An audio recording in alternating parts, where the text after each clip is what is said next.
Oh! The world is learning how silly you are. Hello. We have another story. This one is called Spring Terrors. Tandy had invited Fergus over to pick a bone.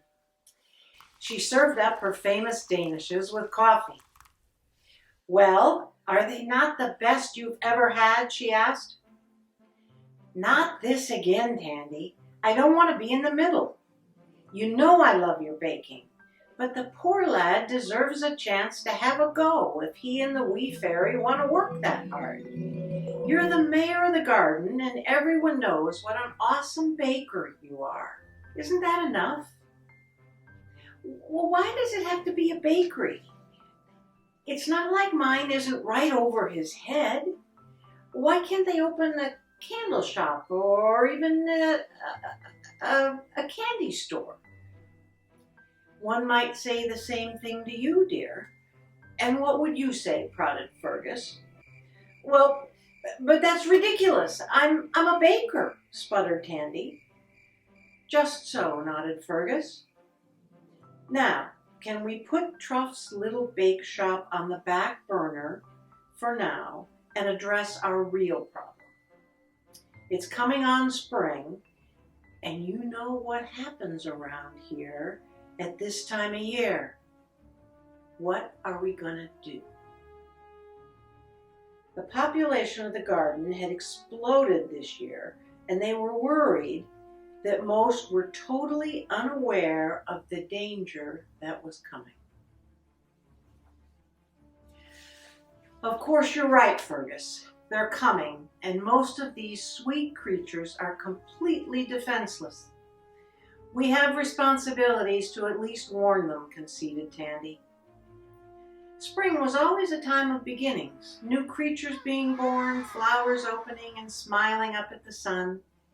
But it was also a time of the monsters. Tandy and Fergus had lived in the garden for years before the influx of all the new species. But they had survived because of two factors. They both lived in hobbit holes dug deep into the hillside with sturdy wooden doors. And as elderly hobbits, they tended not to be out and about in the early evenings when the monsters came. Rootbeer, the fairy, had also lived here for many years. But she either lived in the kitchen door or flew everywhere she wanted to go and lived in her new castle high off the ground, so she was usually quite safe. Tandy and Fergus had another cup of coffee and one more of her delicious danishes and continued to discuss the problem. "Well, how about you impose a curfew without saying why?" suggested Fergus. "As mayor, you can do that and avoid a panic." "Fergus Gamtree, I'm cutting you off the danishes. Too much sugar has clearly made you dim-witted. Rules without reasons just make people determined to break them," tutted Tandy. "No, we have to tell people about the dangers so they can be prepared. Now there's a grand opening of that, what's it called? Magic mushroom place today. I can make an announcement there and reach most of the residents." So Tandy waited for a good crowd to gather and then began to carefully lay out the coming crisis. First, there would be a nightly invasion of creatures so horrid it boggled the mind. They came from all directions and made barely a sound. They were hideously ugly, with huge long ears that could hear a butterfly sigh, and giant feet that landed on the ground with stealthy thumps. They had beady eyes and gigantic teeth, and they ate whatever they wanted, as they rampaged through the garden. Shouts of "Why?" and "What do we do? Can they be stopped?" rang through the crowd. "I haven't even gotten to the worst part yet," sighed Tandy. "In a couple of weeks, and you'll never know exactly when, their leader will come in a dawn attack. He's even bigger than the others, and for some reason he wears a brightly colored vest. His goal seems to be to destroy everything in the garden. He walks on his hind legs and carries a huge container of grenades that he throws all over the garden. We have to prepare and find ways to be safe during this attack." The assembled residents were stunned into total silence that stretched on until... "I am Groot?" asked Groot. "What a sensible question, Groot. Yes, we do know of at least one thing they seem to really like. Carrots. Each year, that part of my garden is ripped apart. I don't even know why I keep planting them, actually," answered Fergus. "But how does that help us?" Ooh, I might know how it could help," said Half Pint, a wee gnome. "What if we pool our carrots and put the pile outside of the garden each night? Do you think that would keep them from coming in and hurting us?" Half Pint had one of the biggest vegetable gardens and was very proud of it. "I am Groot," nodded a smiling Groot. "Excellent. That is certainly worth trying, gentlemen," said the mayor. "Starting next month, we will pile carrots in the area that Santa uses for his workshop. The smell should attract them, and maybe, just maybe, we will be spared some of the destruction we usually suffer. Well done. In the meantime, everybody get busy planting carrots. Those of you without gardens, take the airy fairy over to Half Pint's place and help him or one of the other bigger planting areas, please." Well, the plan worked brilliantly. The hairy monsters thumped right through the garden and out to the pile of carrots each night, without so much as a notice of the tender flowers or the tenderer creatures in the garden. The residents were still careful to be out of sight of the ghastly creatures, but so far everyone was safe. Life went on cautiously in the garden. Bixie's pet curl had a litter of little three-legged curls, they're called ringlets, that everyone thought were adorable. Bundles of curly hair with 3 tails each, wagging wildly at everyone. Soon they were old enough to be adopted, so Bixie was looking for homes for them. With the carrot diversionary plan, Tandy insists on naming everything, working so well, everyone was able to relax a little. So one Sunday morning in early April found lots of residents out and about enjoying a beautiful day. The sun was shining and the little ones were playing all over the garden. Bixie went from group to group with her squirming bundles of curls, looking for new homes. Kitri, the sprite who'd married Butch, the gnome, fell under their spell and adopted one of Bixie's ringlets on the spot. She took it to their new home in Whopper Jr. to show Butch.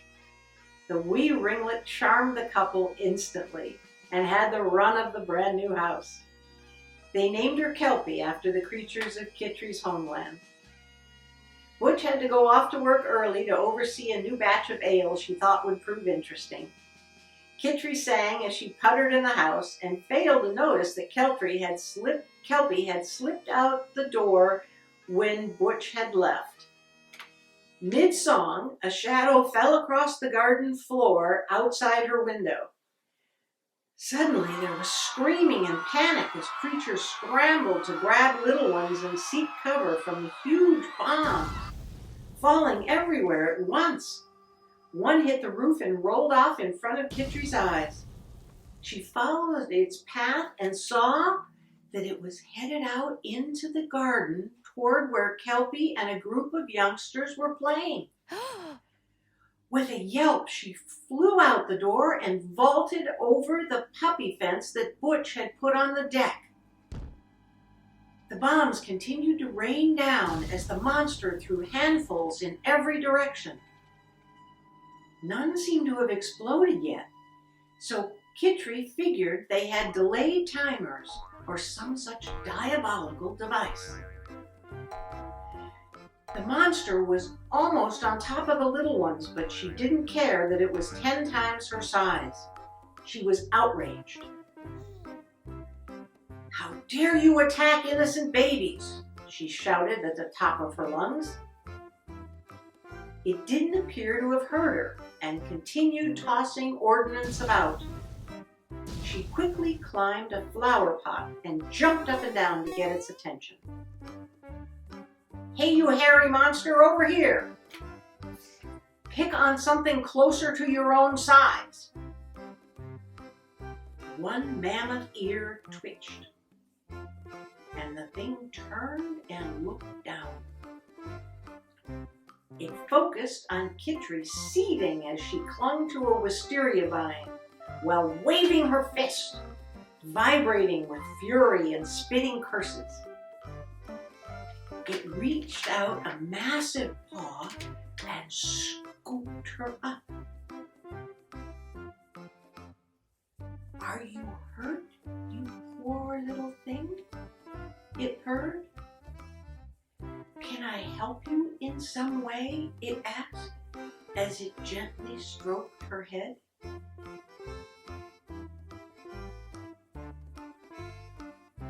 Kitri stopped kicking and biting and punching its paw long enough to register the tone, words, and actions of the monster. She noted some striking discrepancies. "You must cease this attack immediately and retrieve every single explosive device you've secreted around our homes. These are not negotiable requests." She felt pretty good that she had seized the upper hand in the negotiations, despite some creeping doubts. "You poor thing, you sound positively terrified, and I'm absolutely going to help in every way that I can, just as soon as I finish my work for the human children. I don't know anything about any explosives, but I'll do what I can to help you find and remove them.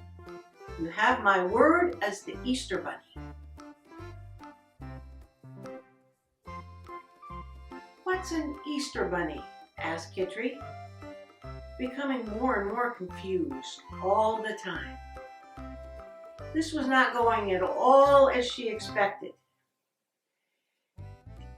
"And how about you put me down and explain it to the mayor as well?" He quickly agreed and gently put her down so that she could pick up Kelpie, and then she led the way to Tandy's hobbit hole. He settled into a chair on Tandy's porch. She wasn't willing to go as far as letting him into her home yet, and explained as best he could about the tradition of the Easter egg hunt and about the colored eggs that he was hiding all over the garden. "So they aren't timed explosives?" Kitri really needed to nail down that key point. "Of course not. They're just hard-boiled chicken eggs colored to be pretty," soothed Peter Rabbit. So you say, quipped Tandy, but one still about knocked root beer out of the sky 2 years back. Well, now I'm really sorry for that, said the bunny. But this has all been a terrible misunderstanding. And I must say that if it weren't for this brave little sprite, who knows how long it would have continued. I'm happy to tell the other rabbits to mark the garden as off limits for dining in the future. Although I'll admit we really did enjoy those mounds of carrots. Well, I'll allow as how we might put out the odd pile now and again, offered Fergus. Just to keep the peace and be neighborly, he winked. And in that spirit, would it be okay if I gently laid eggs out for the children each year? I could even let you know the day ahead of time so you wouldn't be startled. The human children do so enjoy finding them, pleaded Peter Rabbit. Tandy agreed that it would be okay as long as he was careful about it and refrained from throwing any ever again. And just maybe you could add some candy and a few gifts that our wee ones could find as well, suggested Kitty. So now you know how the tradition of the Easter egg hunt came to be. Tandy informed the Easter Bunny that he was now an honored guest and asked Kitty to show him to the guest house where he was welcome to stay while he was in the garden. Happy Easter to you all from the Enchanted Garden. Ho, ho, ho.